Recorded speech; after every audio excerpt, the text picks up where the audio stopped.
ചൊവ്വയെക്കുറിച്ച് നിലവിലുള്ള വിവരങ്ങൾക്കപ്പുറത്ത് ഒന്നും മംഗൾയാനിൽ നിന്ന് ലഭിക്കില്ലെന്നാണ് ഒരു പ്രധാന വിമർശം.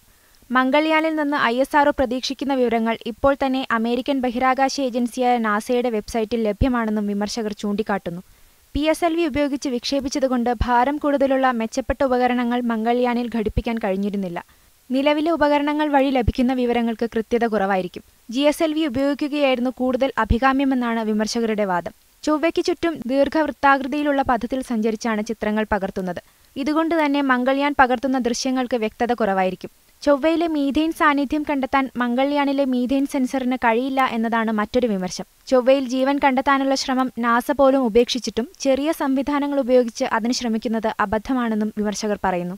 ചാന്ദ്രയാൻ 2 പദ്ധതി മംഗൾയാൻ പദ്ധതി കാരണം വൈകിയെന്ന് ISRO മുൻ ചെയർമാൻ G. മാധവൻ നായർ കുറ്റപ്പെടുത്തുന്നു.